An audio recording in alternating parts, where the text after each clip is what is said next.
Hello，大家好，欢迎大家来到读书时间。我们今天继续读《Soft Hearts》Rett Swinson Mystery 这本书。好，我们现在开始。Wanda should still be teaching. Aldrich said, "Did I detect a note of tension between the two men?" "Excuse me," added Aldrich. "I just wanted to leave this." He stepped toward the shrine and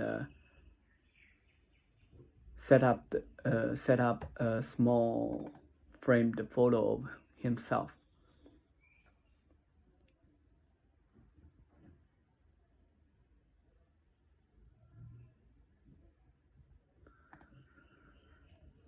And Wanda, both looking young and hopeful. "That's a terrific photo," I said. "Better stays," said Aldrich. "So nice to meet you, Miss Swinson." Mrs. Swinson. "I will leave you to your conversation." He bowed away and left the office. I returned to the Wordsworth's poem. "Speaking of bearing witness," I said, "if I wanted to understand more about the poets Wanda studied and admired, what would you recommend I read?" He walked over to a massive bookshelf and brought back to me a slim volume, Sublime Lives. The man and woman behind the poetry that changed the world. This book features their biographies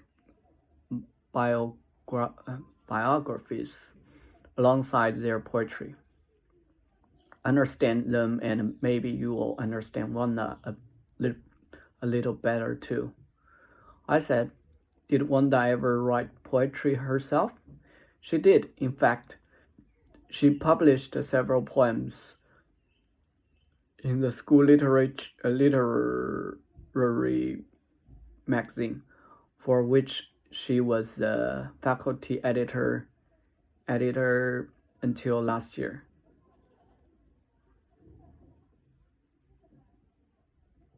"When Professor Aldrich took over, if you like, I will take you to the magazine archives and you can look up the poems yourself." I said I would like that. Roland led me into the hallway around the corner and down a long corridor to a small storage room. Inside were a number of shelves bearing neatly arranged books and journals. "Here are the copies of the school's literary magazine going back decades." I was distracted by a strong chemical odor and said something to Roland about it. We followed the smell down the hall to the biology and chemistry labs. Mountains of test tubes and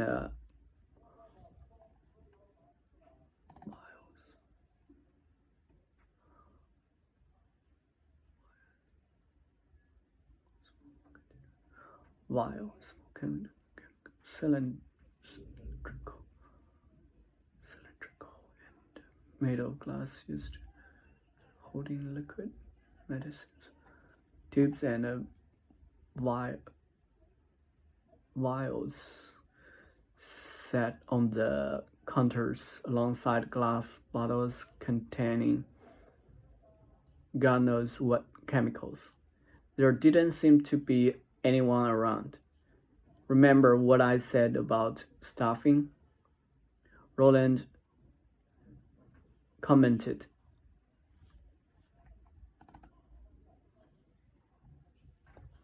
In a way that expresses dry, especially mocking humor. Riley, commented Riley as he closed the door. Sure enough, back in the literary archives, the smell began to dissipate, dissipate, dis, dis, dissipate, disappear, of course, dissipate. I thanked him for his help.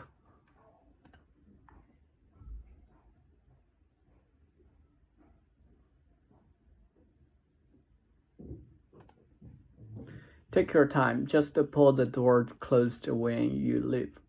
He headed back down the hall to the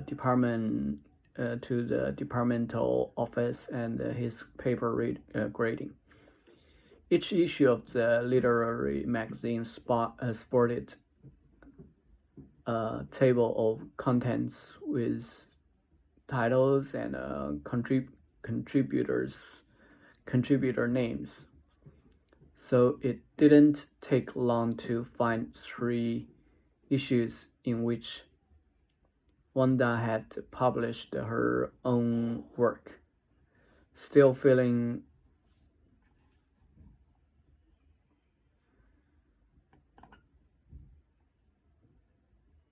queasy.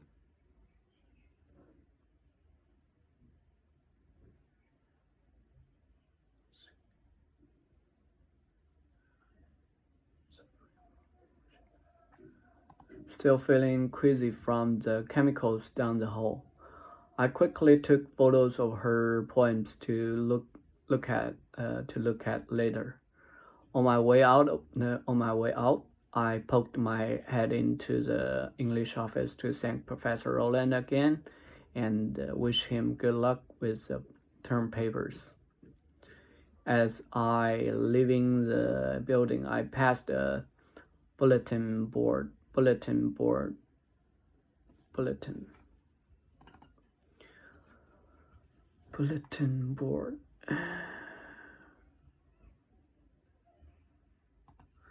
the bulletin board upon which the colleague's latest monthly newsletter and had been tracked.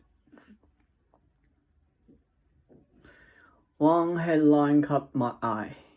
Rowland to assume VP of Academics role in New Year. The short article included a quote by the school's chancellor, heaping mountains of praise on the English department chair, Dr. Heaping mountains of praise.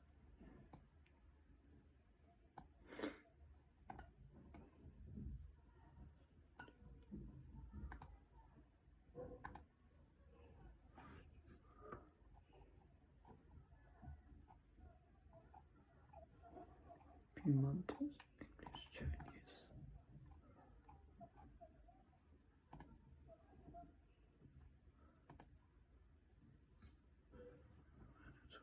Hippie mountains of praise.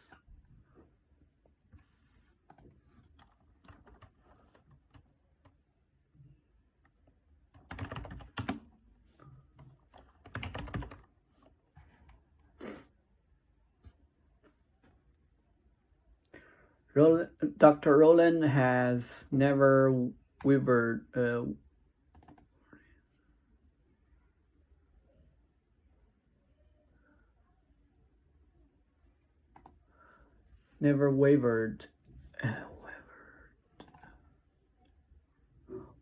his commitment to student instruction.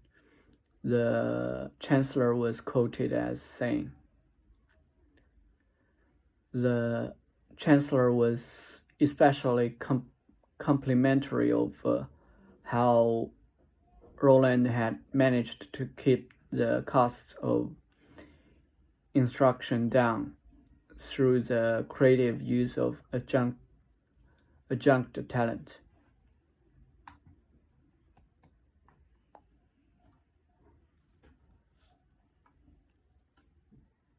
Chapter 9, The Artists fire,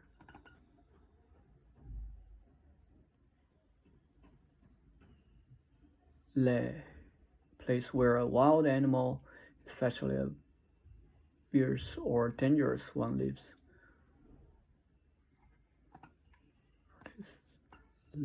Artist's lay.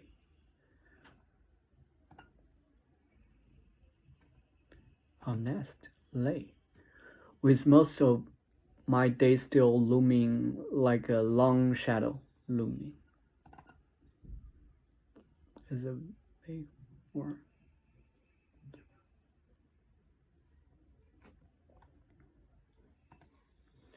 I decided to reach out as Jasmine had put it to who I came from. Problem was my three closest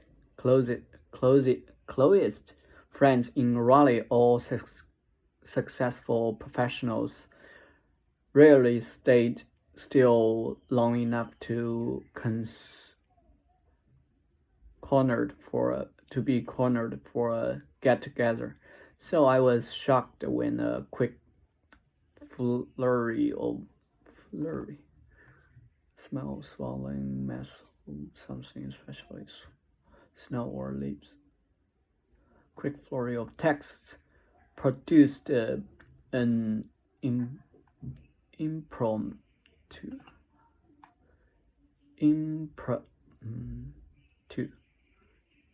done without being planned.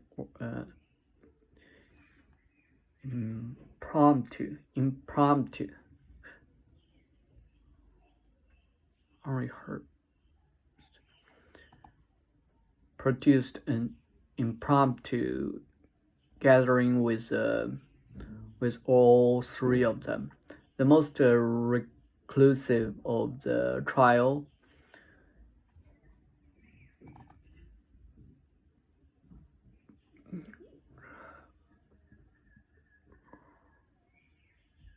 trio, trio, a set of group of three people or things. Trio agreeing to host. Freddie Tate, a college friend with a successful sculpting career, lived just a few blocks from me in a modern home with copious amounts of concrete. Stainless steel and glass. Bonded.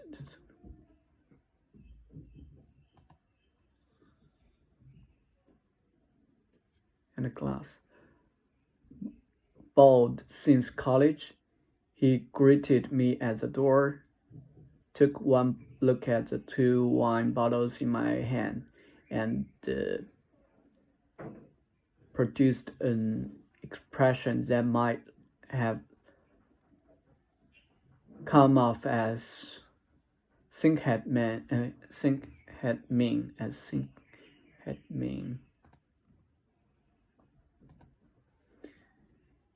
If I didn't know better. Freddie had climbed on the sobriety wagon nearly a decade ago.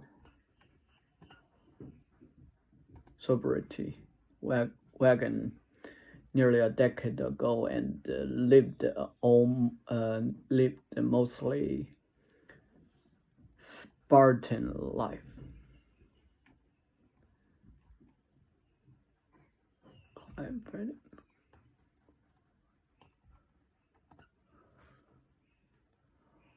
Spartan life.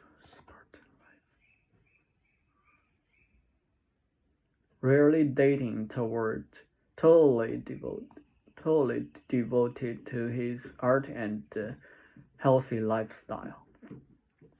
OK， 好，谢谢大家，我们今天先读到这里吧，那我们下次再见了，拜拜。